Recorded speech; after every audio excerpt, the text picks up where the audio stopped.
Ettumanoor saint Joseph ജ്ഞാനായ കത്തോലിക്ക ഇടവകാംഗമായ പട്ടിത്താനത്ത് താമസിക്കുന്ന അന്നമ്മ കണിയാങ്കുന്നേലിനും മകൻ സന്തോഷിനും താമസയോഗ്യമായ ഭവനം നിർമ്മിച്ചു നൽകി മാതൃകയായി ഇടവകയിലെ സെന്റ് പോൾസ് വാർഡ് അംഗങ്ങൾ.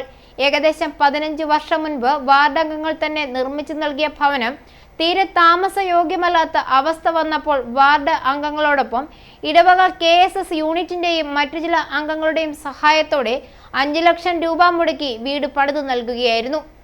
വലിയ നോയമ്പിന്റെ ആഴ്ചകളിലൂടെ കടന്നുപോകുന്ന അവസരത്തിൽ നടത്തിയ ഈ പുണ്യപ്രവൃത്തി പ്രായമായ അന്നമ്മക്കും രോഗിയായ മകൻ സന്തോഷിനും മാന്യമായ ഒരു വസതി എന്ന ആഗ്രഹം സഫലമായി. ഇടവക വികാരി ഫാദർ ലൂ കരിമ്പിൽ ഭവനം വെഞ്ചരിച്ച് താക്കോൽ കൈമാറി. ഈജിപ്തിലെ അടിമത്തത്തിൽ വെച്ച് ഇസ്രായേൽക്കാരുടെ കുടുംബങ്ങളെ അപകടങ്ങൾ രക്ഷിച്ച കാരുണ്യവാനായ കർത്താവേ, ഈ കുടുംബത്തെ ആശീർവദിക്കണമേ. അങ്ങയുടെ തിരുസഭയിൽ സജീവമായി പ്രവർത്തിക്കുന്ന പ്രധാനമായ ഘടകം കുടുംബമാകിയാൽ പൈതൃകമായ അനുഗ്രഹം നൽകി ഇതിനെ കാത്തുരക്ഷിക്കണമേ. ഞങ്ങളുടെ ഭവനം അങ്ങയുടെ ആലയമായി സ്വീകരിക്കണമേ. നസ്രത്തിലെ തിരുക്കുടുംബം പോലെ സമാധാനത്തിന്റെയും പ്രാർത്ഥനയുടെയും ഒരു ഭവനമായി തീരട്ടെ. സന്തോഷത്തിലും സന്താപത്തിലും സമ്പത്തിലും ദാരിദ്ര്യത്തിലും അങ്ങയുടെ തിരുമനസ് നിറവേറ്റുവാൻ ഞങ്ങളെ സഹായിക്കണമേ. പിതാവും പുത്രനും പരിശുദ്ധാത്മാവുമായി സർവേശ്വരായ എന്നേക്കും.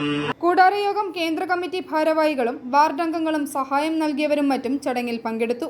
വാർഡ് പ്രസിഡന്റ് പ്രഭ അലക്സ് കറത്തേടം, സെക്രട്ടറി ഷിൻസി മാത്യു കറത്തേടം എന്നിവരോടൊപ്പം വാർഡ് എക്സിക്യൂട്ടീവും ടോമി ഓട്ടപ്പള്ളി, ബെന്നി കറത്തേടം, രാജു പുളിക്കൽ എന്നിവരും നേതൃത്വം നൽകി. i4 news, Ettumanoor.